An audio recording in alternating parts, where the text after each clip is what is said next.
promoted a lot of high fats and proteins from any animal source.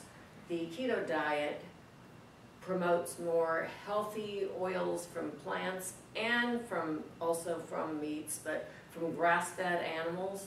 And the reason they only promote from grass-fed animals is because regular animals are fed a lot of grains that have a lot of hormones.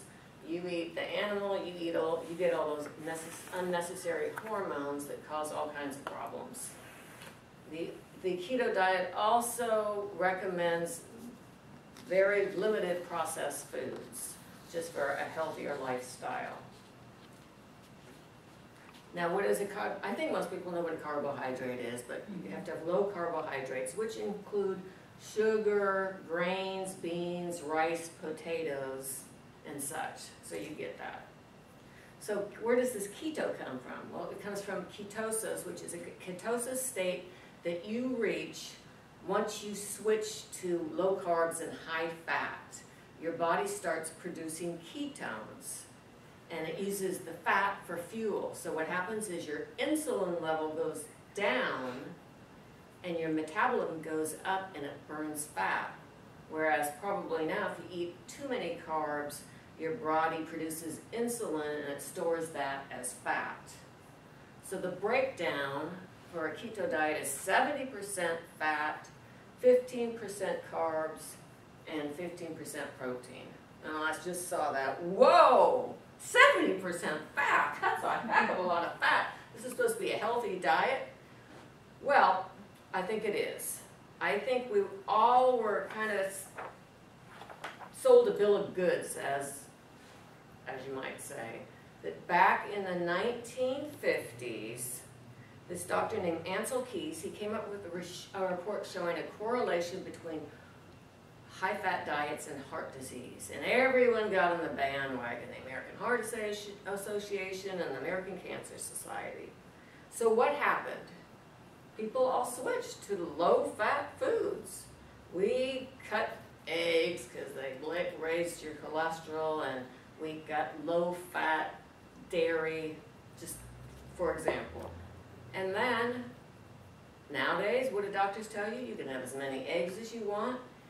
And people switched back from butter that they were eating to they switched before with the low fat to margarine. Now they found that margarine has trans fat in it, and that is like a horrible thing for heart disease, which a lot of processed foods have it.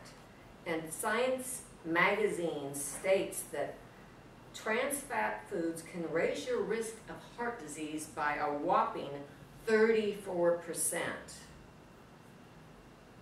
On the other hand, there's about 8 different studies that show that butter and other healthy fats like oils, they can reduce the risk of buildup in your arteries because they've got nutrients in there that block the buildup of plaque in your arteries. So what happened? You know, long-term people were not losing weight on this low-fat diets. We just got fatter as a nation. In 1960, only 1 in 7 were obese. Today, 1 in 3. So I gave you a handout, and one is a chart from the New England Journal of Medicine, and it showed deaths back in the 1900s versus 2010, I believe. Now back then, it was all hardly any processed foods, all butters and whole dairy products.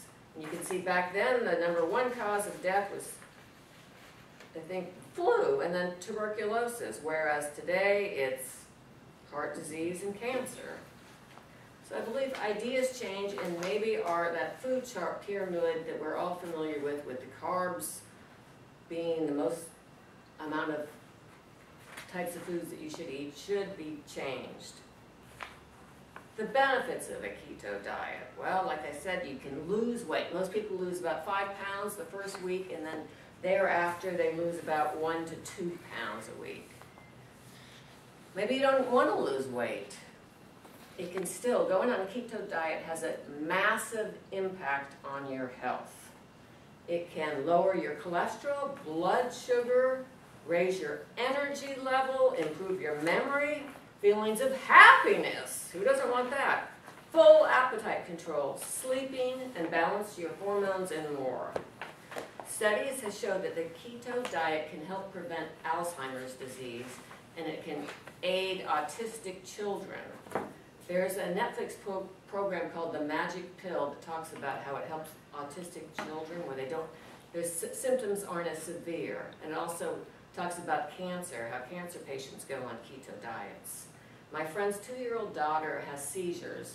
Her name's Annabelle. They took her to Stanford Medical Center, and they have her on seizure medication and a keto diet. Her seizures are less severe and they don't happen as often. A little closer to home, our own Janet Grantham, who used to be a Toastmaster here, who moved up to Seattle, she lost 30 pounds on the keto diet. And she no longer uses her asthma inhaler. She used to take acid reflux medication for 20 years. She stopped that. And most amazing, her cholesterol went from 279 to 189. So you think, okay, Rita, well, there's got to be some downside to all this. Well, I'm sure it's hard to give up all those fatty snacks, French fries, those decadent sweet desserts that we all love and crave. And it's probably a little bit more costly to prepare these foods. And it takes longer, I'm sure, to eat naturally. Plus, initially it takes your body a little time to adjust to the low-carb diet. My nephew's been on it a while, and he got headaches at first. It's called the keto flu. And I felt a little bit drained at first, but it goes away. So if you just hang in there, then it's not that bad. It's not severe. So how do you start the keto diet? I would suggest picking up a good book. I read The Keto Zone by Dr. Don Colbert. I saw him on some Christian TV show, and he was talking about it. And he looked healthy, so I thought I might try it just to lose a little belly fat, not a whole lot, but just a little bit right here.